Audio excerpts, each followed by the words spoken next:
the number of things that are planned as certainties is really quite small. The vast majority of pre-birth plans are set up as potentials, possibilities, probabilities, occasionally very high probabilities. So things that fall into the certainty category, that would be something like your choice of parents, for example. Obviously, once you're born, you can't change who your parents are. That's a certainty. It's written in stone.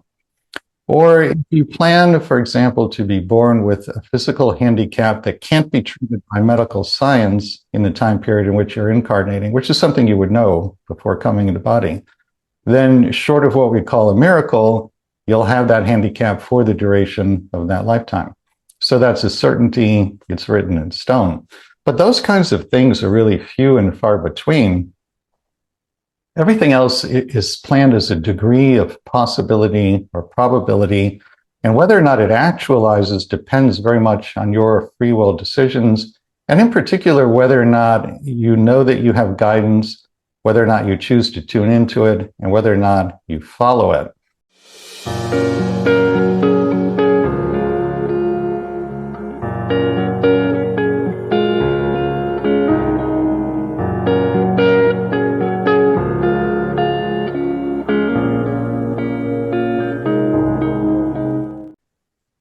Welcome to Caritas Consciousness Project. I'm Gloria Coelho, and Caritas is dedicated to promoting the evolution of consciousness as the key to individual growth and global healing. In addition to our online presentations with guest speakers, we also offer classes and study groups, also online, on topics relating to consciousness, which is a huge subject, it's a huge topic.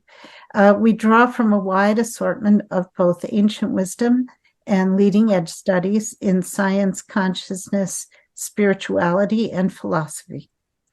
And although we've been presenting guest speakers for 20 years, we began recording these presentations 3 years ago and now have over 100 video recordings viewable through our website, caritascenter.org, and on our YouTube channel, Caritas Consciousness Project.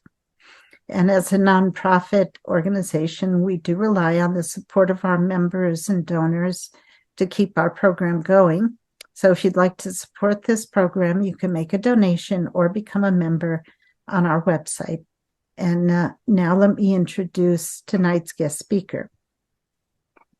Rob Schwartz is a hypnotist who offers Between Lives Soul Regressions to help people heal and understand their life plan.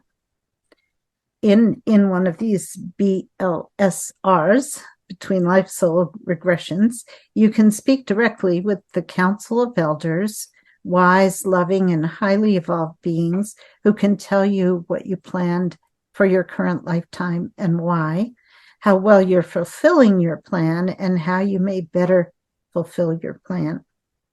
And Rob has 3 books out. In his groundbreaking first book, Your Soul's Plan, Discovering the Real Meaning of the Life You Planned Before You Were Born, he brought the concept of pre-birth planning into the mainstream. In his second book, Your Soul's Gift, The Healing Power of the Life You Planned Before You Were Born, he dove even deeper by examining the pre-birth planning of other common life challenges. And now in his third book, Your Soul's Love, which is this one, Living the Love You Planned Before You Were Born. Wonderful book. I just finished it today and I really enjoyed it. Very, very interesting. He explores the pre-birth planning of challenges related to romantic relationships or their absence, such as infidelity, impotence, raising children alone after the death of one's partner, which was, I think, maybe my favorite chapter, being single and celibate relationships, and working again with several gifted mediums and channels, and this time incorporating the Between Lives Soul Regressions he does. He brings forth great wisdom and love from the other side to explain why we plan such experiences before we're born. So his books have been translated into 26 languages. He teaches internationally on the subject of pre-birth planning at such venues as the United Nations, Kripalu, 1440 Multiversity, and Hollyhock. And for more information, you can visit his website, which is yoursoulsplan.com, or write him directly at Rob Schwartz, rob.schwartz, SCHWARTZ, at yoursoulsplan.com. Welcome, Rob. Thank you so much for being here today. Thank you. It's a pleasure to be back with you, Gloria. I'd like to perhaps start with, let's see, where should we start? Maybe a little background on how you got involved with this work. I know you covered it last time as well, so maybe just a brief background, and also how you got involved in the hypnotherapy work. Well, what happened for me, I was actually, believe it or not, in the corporate world for a number of years, self-employed as a marketing and communications consultant. And I did not enjoy this work at all. It was very unfulfilling. And in particular, I had this nagging sense that I had come to Earth to do something else, but I didn't know what it was or how to figure out what it was. And then in 2003, you could say that Spirit staged an intervention. And three very important things happened, all within a short time of each other. I had my first session ever with a psychic medium who channeled my spirit guides, and they told me that I had planned my life, including my biggest challenges, before I was born, and they explained why in considerable detail. And shortly after that, I was introduced to a woman who has the ability to go into trance and channel her higher self. So I had the extraordinary opportunity to spend about 15 hours talking to her soul about pre-birth planning, how it's done, why it's done. And that 15 hours of channeling really served as the foundation for the books I went on to write. And then within a very short time of that, probably the most significant thing of all, I had a spiritually transformative experience in which I was doing nothing more than walking down the sidewalk in the middle of a weekday afternoon. And all of a sudden, every time I looked at another person, this feeling of pure, overwhelming, divine, unconditional love for that person washed over me. Those are the best words I can use in English to describe this love, but really there are no words that can even come close to it. Mm-hmm. And I understood as this was happening that we as souls are made literally from this energy of unconditional love. I got that message loud and clear. What I didn't know at the time was why this was happening. And that became clear a couple of years later. By that time, I had looked at a number of people's pre-birth plans for my first book, Your Soul's Plan. And what I found in every case, no exceptions, no matter what was being planned, the plan was based on unconditional love for every person involved. And when I saw that, then I thought, aha, that experience walking down the sidewalk 2 years ago, that was gifted to me so that when I found this result in my research, I would know with certainty that what I was finding was correct. So those three things all happened within a short time of each other. That got me to say, okay, I'm leaving the corporate world and I will attempt to write a book about how we plan our lives before we're born. And 3 years later, Your Soul's Plan came out. Mm-hmm. Now, as to how I got into the hypnosis and the Between Lives Soul Regressions, right after the first book came out, I started getting emails from people really all around the world who were all more or less saying the same thing, which was, I want you to tell me what my pre-birth plans are. Mm-hmm. And so for several years, I wrote back and I said the same thing to every person. I said, I'm not a medium, I'm not a channel, I don't know what your pre-birth plans are. If you want to know that, work with one of the mediums or the channels in the book. But then I learned about the work of Michael Newton, who pioneered Life Between Lives Regressions. I took that training, and this has been just a wonderful thing, because It's a way that I can work with people and facilitate a process in which they themselves speak with spirit, their council of elders.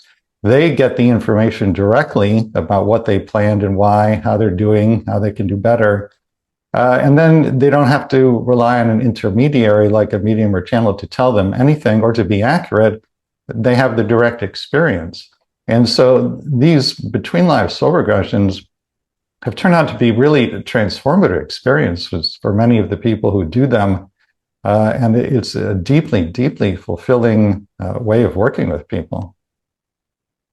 Yeah, it seems like in your book, the cases it's like a threefold process where they look at their past lives that have led to their, the plan that they made for this life. They look at making the plans like in between lives, right. And then they speak to a medium who channels some entity from the other side to elaborate on some of those points.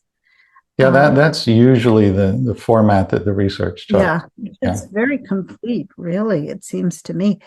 I don't know if you're familiar with Thomas Merton, but he had an experience very similar to yours, the one that you describe about being on the street and suddenly being filled with this really, the love doesn't even describe it. I understand what you mean by that. I've had experiences myself, but he was on the corner of 4th and Walnut, and all of a sudden, everyone he saw, he was just filled with this tremendous love for. It was very interesting when I read that in your book. I thought of him. I don't know if you're familiar. I certainly know the name, although I've never looked into his work. Yeah, he was a mystic and a writer. He wrote a lot of different spiritual books. And anyway, so let me see. You mentioned that we not only have a plan A for our upcoming incarnation, but also various backup plans, B, C, D, however many it takes. Can you explain a little bit about this and how do these plans differ? So maybe the best way to explain this is to say that my wife is a channel. I was just telling Gloria before we started, she channels a collective, a group consciousness that we call the beings of light. And the way they have put this to us, they said, imagine that you have a big stack of sheets of paper in front of you. Every single sheet in that stack is a complete set of pre-birth plans. So everybody has their own stack. That's how many sets of pre-birth plans you have. And according to the beings of light, the sheets vary by vibration. The sheets at the top are the highest vibrational pre-birth plans. The sheets at the bottom of the stack are the lowest. The higher the vibration of the set of pre-birth plans, the more the learning is done through love, peace, and joy, less through pain and suffering. The lower vibrational pre-birth plans, more of the learning is done through pain and suffering, not so much through love, peace, and joy. So each one of you has your own big stack of sheets of paper. And which sheet you are currently living on is largely up to you and is a matter of your free will choices. So the way that you put yourself on a higher vibrational pre-birth plan is basically by being the most loving person you can be. Anytime you have to make a decision, whether big or small, if you ask yourself, what would love with a capital L do now? And then whatever the answer is, do that. That will move you up through the stack and put you on one of the higher vibrational pre-birth plans. And that's what everybody wants to do. You will get where you plan to go and learn what you plan to learn one way or another, but you can choose a relatively easy, pain-free, joyful path, or you can choose a very long, arduous, painful path. It's really up to each individual. So certain parts of the plan are certainties and others are possibilities, such as like meeting a certain person is a certainty, but whether we marry them is up to our free will. So it's a possibility. Would you say that's correct? That's correct, but I would modify that by saying the number of things that are planned as certainties is really quite small. The vast majority of pre-birth plans are set up as potentials, possibilities, probabilities, occasionally very high probabilities. So things that fall into the certainty category, that would be something like your choice of parents, for example. Obviously, once you're born, you can't change who your parents are. That's a certainty. It's written in stone. Or if you plan, for example, to be born with a physical handicap that can't be treated by medical science in the time period in which you're incarnating, which is something you would know before coming into body, then short of what we call a miracle, you'll have that handicap for the duration of that lifetime. So that's a certainty. It's written in stone. But those kinds of things are really few and far between. Everything else is planned as a degree of possibility or probability, and whether or not it actualizes depends very much on your free will decisions, and in particular, whether or not you know that you have guidance, whether or not you choose to tune into it, and whether or not you follow it. The people who know that they have guidance, choose to tune into it, and choose to follow it, they're moving up that stack of sheets of paper and putting themselves in a higher vibrational, relatively pain-free life plan. If you don't know that you have guidance, or you don't tune in, or you choose to ignore it, it's probably going to be a much more arduous path. Mm-hmm. And I guess my favorite chapter was the one on interdimensional parenting, where one parent dies and is helping the other parent and the child or children from the other side. Can you talk a little bit about that? I thought that was just really beautiful and inspiring. Yeah, I'll start by sharing how I learned of this story. This was a number of years ago, I was in Mexico City to do a workshop, and the translator and I were riding through the city in a taxi, just talking about random things. And all of a sudden, she says to me out of the blue that she has a friend who is engaged in interdimensional parenting. And I said, well, what are you talking about? And she said, well, my friend's husband died, and he's helping her from the other side to raise their son. Well, I'd never heard of this. And as you can imagine, this caught my interest right away. And I said, would your friend be willing to talk to me? And 3 weeks later, we were on Skype together. So her name is Alexa. She's a German woman who moved to Mexico, fell in love with a Mexican man named Jorge. They got married, and they had a son whose name is Luca. Jorge was an adventure sports reporter. He went to extreme sporting events and reported on them for mainstream media. So he went to one of these events, and he got in a small airplane, a biplane, and went up with the pilot. The pilot made some kind of error. The plane crashed, and both the pilot and Jorge were killed. And shortly after that happened, Jorge's boss was informed of this. He called Alexa on the phone and told her what had just happened. Your husband has been killed in a tragic plane crash. She had an out-of-body experience at that point. She left the physical body, and in her astral body, she traveled to the scene of the plane crash. Jorge was there in his astral body, and she said, no, Jorge, this can't be. This isn't supposed to happen. He said, no, Alexa, it's okay. We planned this. This is supposed to happen, and I'm going to help you from the other side to raise Luca. So time goes on, and there was an interesting story that Alexa shared with me. When Luca was, I think, 3 or 4, probably 4, he came to her one day and he said, Mama, I'm going to draw a picture of everybody who lives in our house. So Alexa thought to herself, oh, okay, that's nice. He's going to draw me. He's going to draw himself. He'll draw all of our cats and dogs.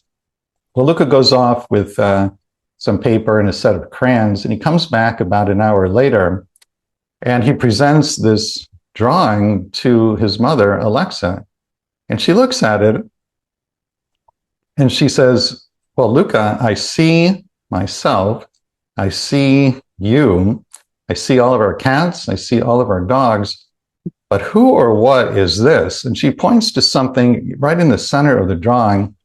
It's an egg-shaped figure with little stick legs and little stick arms and a little stick head pointing up. And she says, who or what is this? And Luca says, that's Papa. So Luca was seeing his father in the house. And it turns out, after we looked into this, that his father was there quite frequently, communicating with him, sometimes when he was awake, sometimes when he was asleep at night, and communicating with Alexa and encouraging her to do certain things, not do certain things, so that Luca could fulfill his pre-birth plans. So, we would look at this on the surface and say, well, this is just terrible. This is a horrible tragedy. This young woman lost her husband when she was in her 30s, and now she has to raise the son alone. But she's not raising Luca alone. Jorge is there, and he's playing perhaps even a more active role than if he had stayed in body. Now, when we ask the question, why was this great challenge planned? There are a number of reasons that are presented. One of them is that Alexa and Jorge had a number of past lives together in which they were very much intertwined to an unhealthy degree. And so what they wanted to do before they incarnated this time was to be very close, to share part of the life together, but not to be overly dependent or overly reliant on each other. And so they came up with what is really a very creative and ingenious way of being able to accomplish all of their pre-birth intentions. And that is just to have one of them stay here in body and one return to the other side. I picked out a passage from that chapter because there are many other reasons why interdimensional parenting is planned. And I just want to rattle off these. We're speaking with Jesus here in a channeling session. And I ask him, what are some other reasons why parents plan interdimensional parenting? And he says, number one, to help your child. The deceased parent can offer a kind of guidance that is helpful because it comes from a larger perspective based on love, whereas much parenting on earth is still based on fear and worry. Two, to ease your own suffering, because it is very reassuring and comforting to still feel and sense your partner and be able to communicate together. The communication will not be there all the time, and you will doubt if it is true because you're human. But the flashes of love and information coming through can really help to ease your pain. Three, to learn to trust your inner voice, to connect to the heart and go with your intuition. Four, to reach out to another dimension of reality beyond Earth. And as you do so, you become aware of your soul's reality and you open to a deep level of love and understanding, deeper than can be provided by the mind or by the often narrow beliefs of society. Five, and this is a big part of Alexa's pre-birth intention, to become a bridge between this world and the world of the afterlife and develop your abilities as a channel and medium. Six, to enlarge awareness in society about the afterlife and soul-to-soul communication with deceased loved ones. So the reason I wanted to read that, it's not very likely, I suppose, that there will be someone in our audience who has lost a partner and is raising a child alone. But everybody who's going to hear this conversation has faced great challenges. And often it's difficult to discern a deeper spiritual meaning or purpose, or to even know that there necessarily is one. And yet you can look at something like this, which on the surface is just terrible tragedy. And here are all these many very good reasons to plan such a difficult experience. People often react to this information by saying, well, okay, that makes logical sense, but I still find it hard to believe that I would actually have agreed to this degree of suffering. And what I've learned in the research for my 3 books is that, when we plan our lives and when we plan these kinds of great challenges on the other side, our perspective is very different than it is here. We're very much aware of how brief a life actually is. We are absolutely certain, we know that nobody is permanently harmed by anything that happens here. And we are also very much aware that the wisdom becomes part of us literally for all eternity. So from that perspective, it actually does make sense that some souls, not all, but some, would plan the kind of a great challenge that Alexa and Jorge and Luca have planned. Yes. Have you had a lot of situations with interdimensional parenting, or is it fairly rare that there is that communication after the death of a spouse? I don't know that I'm really in a position to answer that question. I haven't received that many emails from people who are actually going through this type of experience. But I did notice a number of years ago, somebody, a woman who's going through the same thing Alexa's going through, posted a review on Amazon of the book and talked about how she has received communication from her husband, and he's confirmed to her that they are interdimensional parenting their child. And that was deeply touching and fulfilling for me to see that she had learned of this perspective.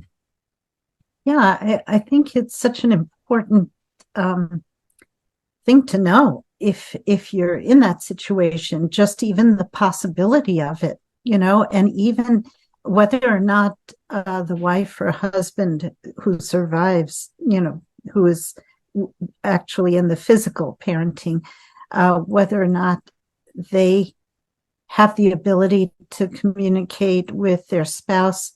It's very possible if the child is very young that the child can communicate more easily, right? So I think it's a wonderful piece of information for people who lose a spouse and become a single parent. In the chapter Being Single, Kathy is told that her pre-birth plan has been to learn self-love and self-acceptance.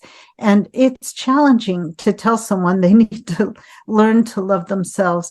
I like the emphasis on authentic, loving service to others as a path to self-love. And also in another chapter, you say, I wrote it down, in literally every pre-birth plan I have examined, service to others has always been present in some form.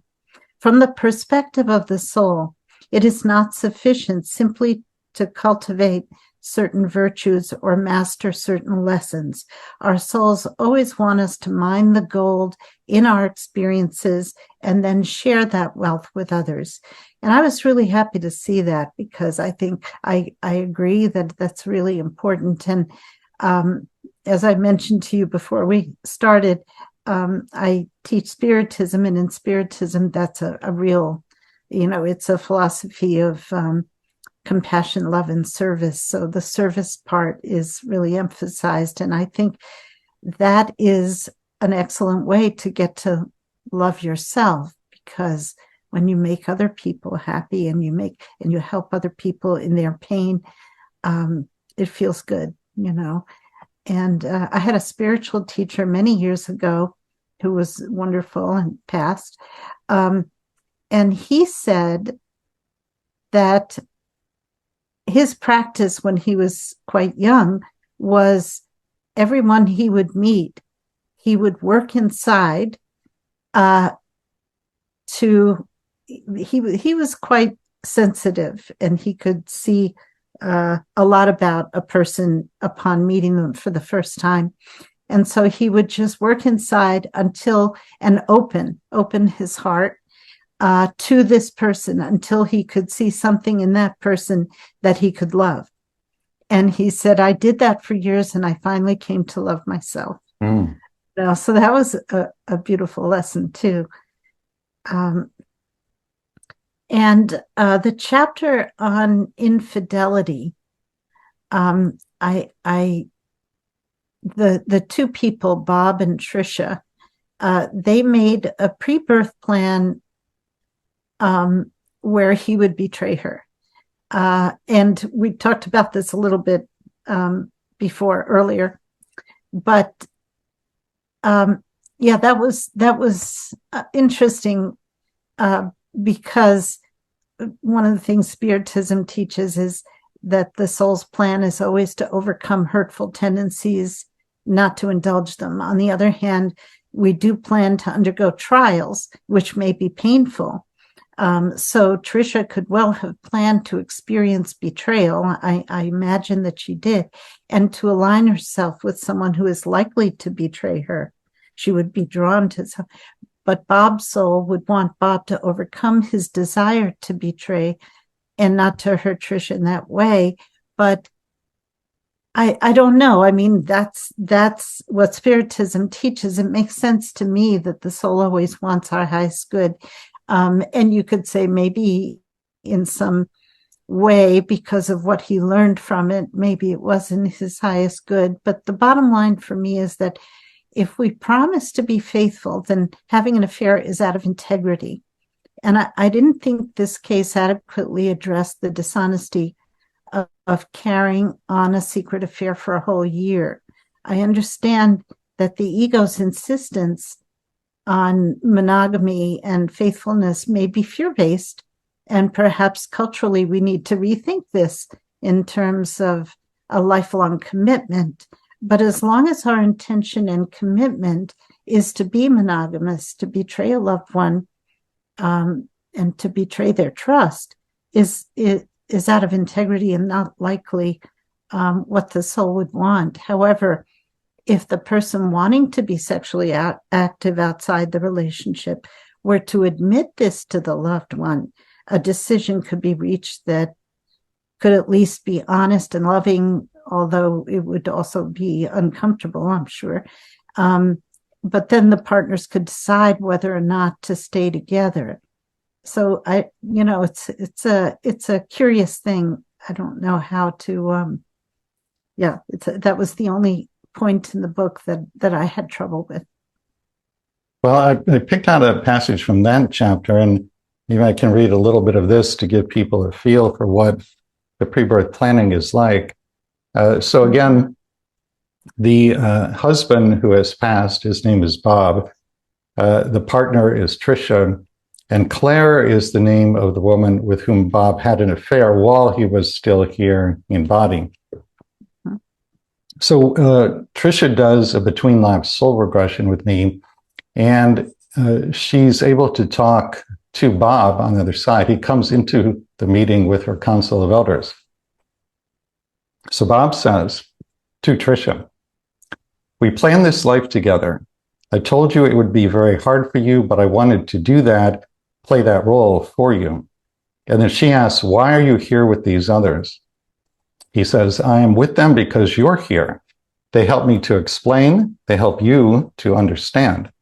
Then Tricia asks, "What was my pre-birth plan with you?"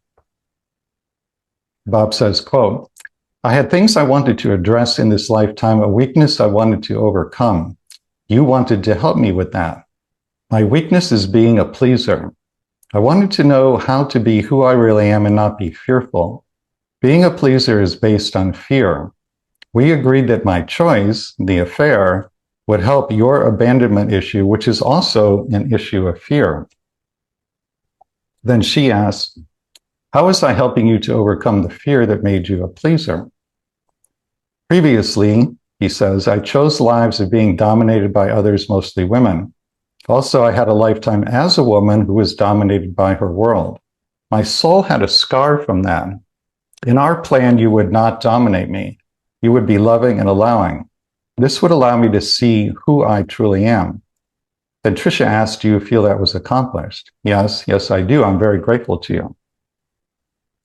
And then the key question, "Did you, Claire, and I plan the affair to give me an opportunity to learn about and rise above abandonment?" Bob says, "Yes. Claire is deeply loving and is a part of the agreement out of that love. In the planning, you insisted you would be able to forgive. You, the council, and I hoped there would be an immediate bonding and healing that would occur much earlier than it did. I hoped I would be immediately forthcoming about the affair and that we would heal at that moment. It didn't happen. I was too weak, and so it went on and on. Then a spirit guide says, there was a soul intervention. It was time for Bob to come home. The illness was used to bring Bob to an awareness he could not otherwise attain. Then Bob adds, that's why I passed from my life. The illness allowed me finally to overcome the weakness and fear. So that gives you a sense of what the pre-birth planning discussion was all about. The motivations here are love, overcoming fear, helping others to heal previous issues like abandonment. And Claire, the mistress, so to speak, it turns out is actually part of the soul group and is acting in service to Tricia and Bob. A completely different, really 180 degrees removed from the usual human viewpoint about an extramarital affair. Yeah. We'll have to leave that unresolved in my mind. The last chapter in the book, well, before it's in several chapters, the women talk about how, they have a suppression of their own strength and power that comes out more than once, leading to anger, which is also suppressed. And in the last chapter, it addresses men and women's traditional roles in society and how they've limited our capacity for intimacy and led to collective feminine disempowerment and masculine wounding. And you also mentioned that women in our society are in a better position to lead in terms of healing these polarizations since they've become more independent and have a natural understanding that sexuality is more than physical gratification. Would you talk a little bit about that? I thought that was really interesting. Yeah, this is a chapter about a couple who have been together quite a long time. They're middle-aged.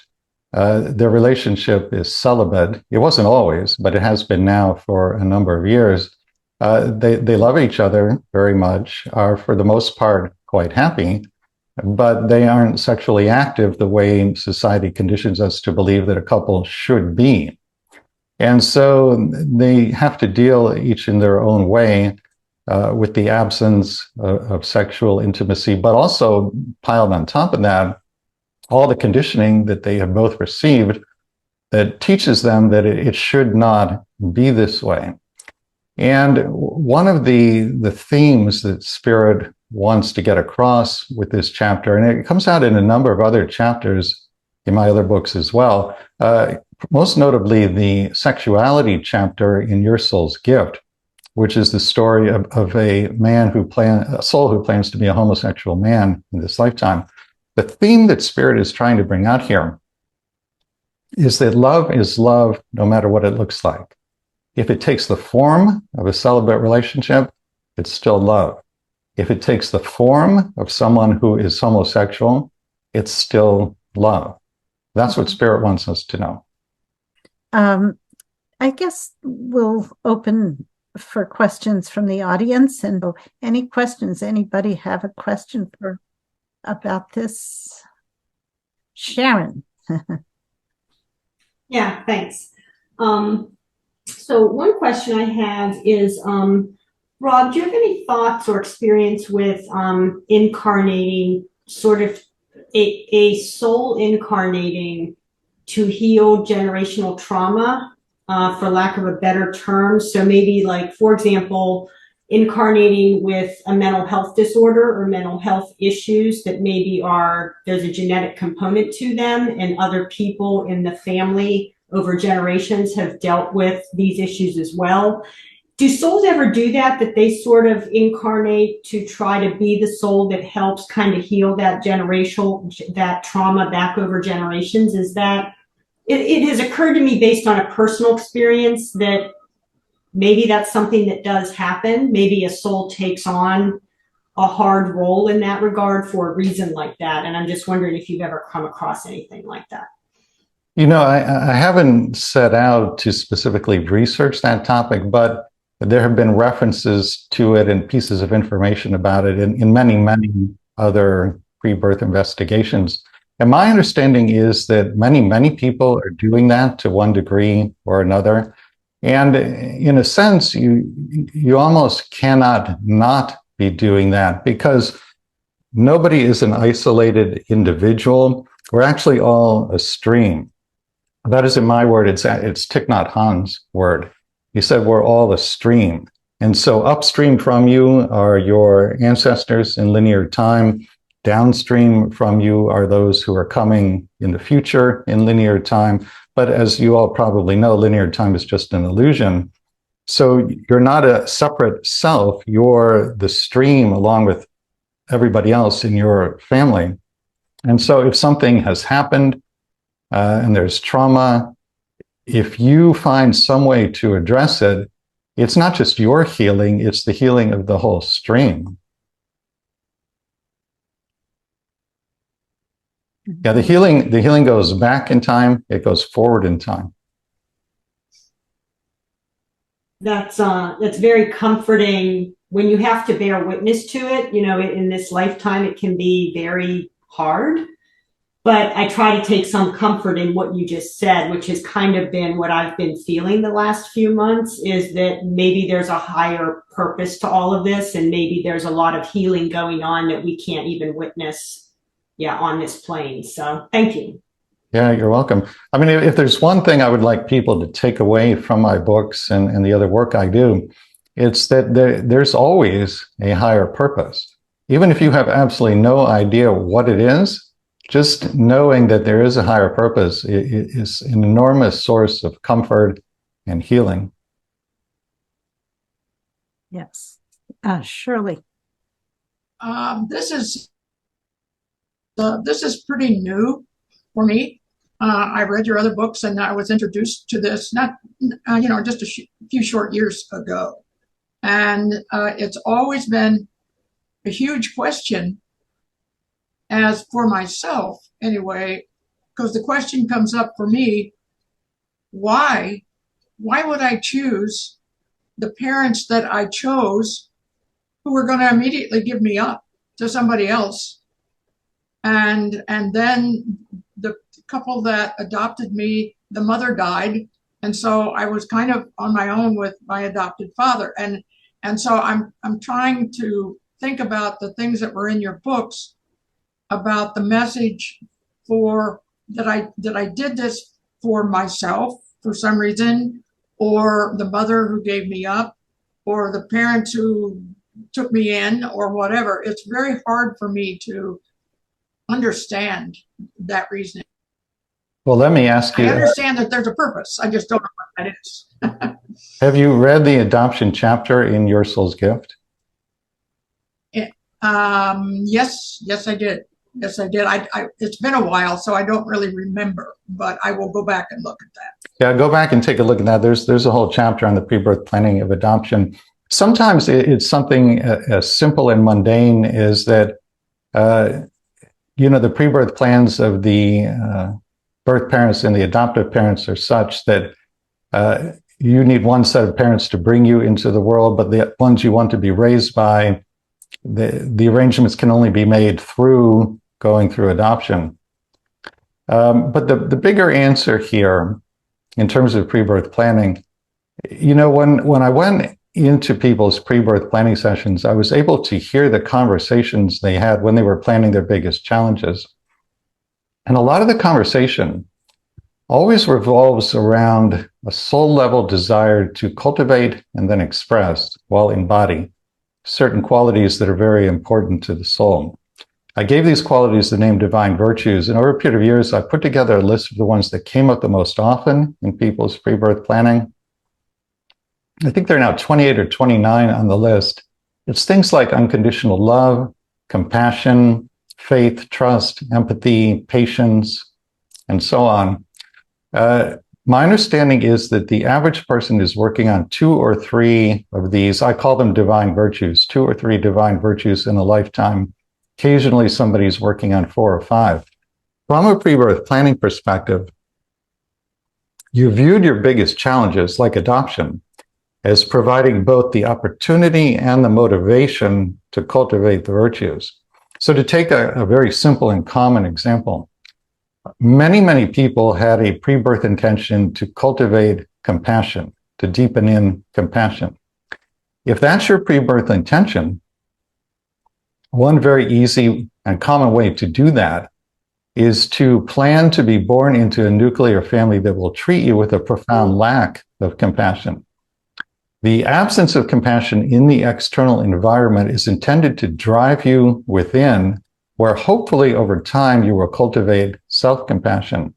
And then the second half of the pre-birth plan is to take the self-compassion you've cultivated and turn it outward in service to others. So again, the absence of compassion in the nuclear family is intended from a pre-birth planning perspective to give you the opportunity and the motivation to go within and cultivate self-compassion. It's extremely challenging. It's also a very effective and powerful way to cultivate virtues. Thank you. You're welcome. Yeah, I had my biological father was not the father who raised me, and I always felt that I needed the biological father's genes and the actual father who raised me, his wonderful parenting skills in order to be who I am.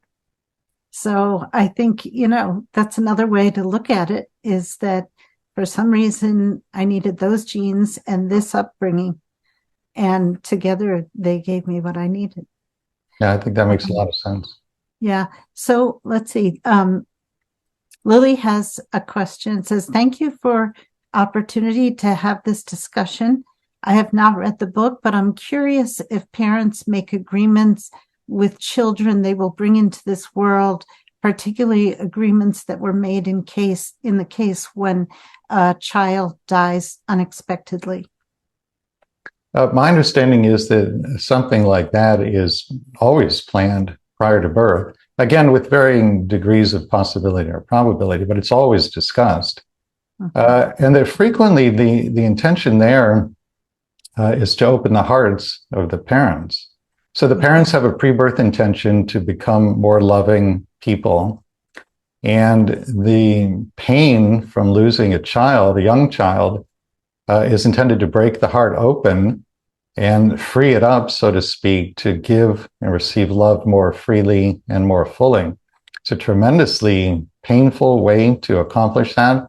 It's also a very effective and powerful way to accomplish that. And again, your perspective is different on the other side. You know that a lifetime is brief, no one is permanently harmed, and yet the growth and the wisdom are yours for all eternity.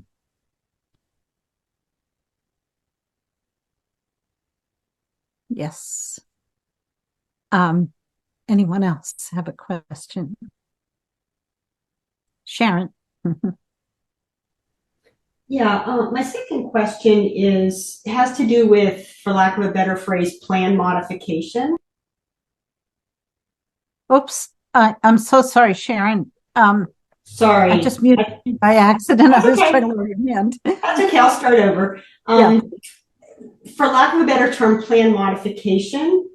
And I think I remember in one of your books, I don't know if it was the one we're discussing today, that because we do have free will and there are these series of probabilities, some of which are higher or lower, that sometimes the free will component does result in something happening that almost requires a modification to the plan. And I thought I remembered that there was, like, kind of in the dream state or the sleep state, that sometimes our soul has to kind of confer with, I guess, our counsel to sort of figure out, okay, this happened in the earth planes now, so how do we sort of adjust this plan accordingly? Am I remembering that correctly? And if so, can you say a little bit about that? Yeah, you are remembering that correctly. And pre-birth plans are modified all the time, frequently in the dream state, as you just described. So when you sleep at night, you leave the physical body, and in your astral or spirit body, you cross back over to the other side, and you meet there with the significant people in your life. Essentially, you are asking one question, which is, are we learning what we came to learn? If the answer to that question is yes, then carry on. But if the answer to that question is no, then you have a discussion about what changes need to be made in the plan so that you can learn what you came to learn. That's one of the most common ways that pre-birth plans get modified, and it happens all the time. Interesting. There is a place in the chapter on celibate relationships. I made a note where I thought this was a very interesting point. Whenever there was attraction and intimacy that has become less and less, it's important to address it on the inner level. There are two reasons why it can diminish or go away. One reason can be that either one or both partners are afraid to face their own shadows, which will inevitably come out in close relationship. When they're unable to deal with this kind of honesty or openness, one or both can shut down and the communication can stop being open and fresh. And then couples can get into certain habits and patterns, and they get by, they survive, but nothing new is really happening. And then the other reason why the attraction can stop or slowly fade away is sometimes two souls meet in an earth life and they have something special to share, and they encourage each other on a deeper level to face certain issues, and also they feel this creative joy together. However, not all of these encounters or relationships are meant to last like in a 30-year marriage. So sometimes there can also be a natural ending to a relationship because the dynamic that brought two people together has played out. It naturally finishes. Humans think of it as a failure, but from a soul level, that's not necessarily the case. Where personality often perceives failure, the soul sees completed growth. And I thought that was really important, both of those points. The first one being doing the shadow work, right? Because we project the shadow onto our partner. And if we're not willing to own it, then it becomes a problem. But also the second one, I don't think our marriage vows take this into account, that perhaps a relationship is not meant to last until death do us part. And I'm wondering if you can say a little bit more about that. Yeah, as I understand it, divorce is something that is planned, again, not as a certainty usually, but a possibility or probability before we incarnate. And as Jesus says in that passage, we look at it as a failure. We're conditioned to believe that it's a failure.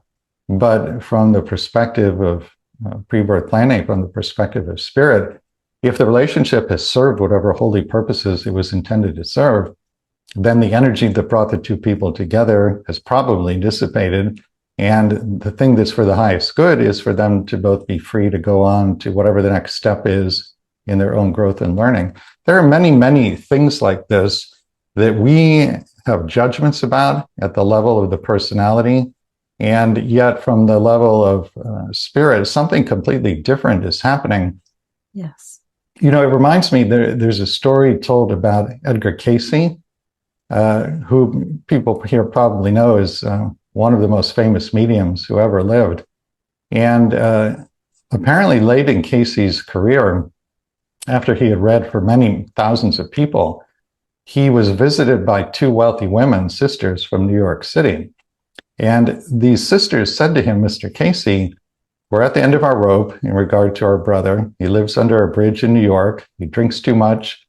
We come from a wealthy family, but he long ago squandered his share of the family fortune. Over the years, we've tried everything we can think of to help him turn his life around, and nothing has worked. can you tell us anything that will help us help our brother? Well, Casey went into trance. He went into the Akashic record, retrieved the pre-birth plans of all those involved, and then he said to the two sisters, your brother is the single most highly evolved soul about whom I've ever obtained information, and the three of you planned together before any of you were born for him to do exactly what he's been doing so that the two of you could learn to be more compassionate. Mm-hmm. Well, that was not the answer they were hoping for, but you see, it's another example. You would look at the brother who's homeless, living under a bridge in New York, drinking too much, impoverished. You would think this person is a failure. This is a terrible tragedy. And yet he's there as the teacher to his two sisters, helping them cultivate the divine virtue of compassion. What is really happening is completely different than what appears to be happening on the surface. Exactly. Yeah. That's a beautiful example. I remember that. I remember reading about that story in There Is a River, or is that the name of it? That beautiful book about Edgar. Yeah. Yeah. And I think that, one of the worst aspects of our perhaps misguided marital institution is that when it's time, on a higher level, when it's time for the two people to go their separate ways, it almost always turns out that one is the victim and the other is the perpetrator, because the one who actually does the leaving becomes the bad guy, and the one who is left becomes a victim. And that does not help their evolution to see themselves in that way. No, I think perhaps the single greatest benefit of understanding pre-birth planning is that if you are in victim consciousness, it can pull you out of victim consciousness. Obviously, if you yourself plan something, then you are not really a victim. Sometimes people are not ready for that perspective because there are a lot of secondary benefits to being a victim. You can get sympathy and attention from other people. You can bond with others who also think of themselves as a victim. And I'm not in any way judging those secondary benefits. Those kinds of things can actually be helpful for some finite period of time, but you don't want to stay in that place because victim consciousness is an extremely low vibration. It's actually, as I understand it, the single lowest vibration a human being can be at. And you really can't accomplish any kind of meaningful growth when you're in that vibration. Right. Absolutely.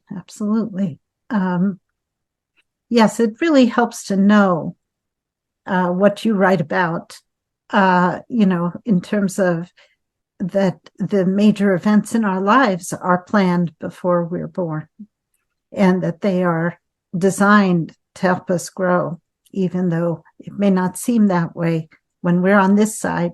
It's too bad we don't, we're not more people are aware or remember that they planned this, right?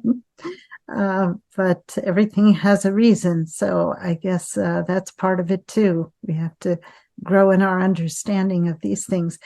Thank you so much, Rob, for joining us today. I appreciate your time and your expertise, and your books are wonderful, and I highly recommend them to all. Well, you're very welcome. It's a pleasure. I love the work that you're doing, and very, very happy to talk with you again. Thank you. Okay. And when your wife and you come out with this next book, we'll be in touch, okay? That sounds good. All right. And thank you all who attended.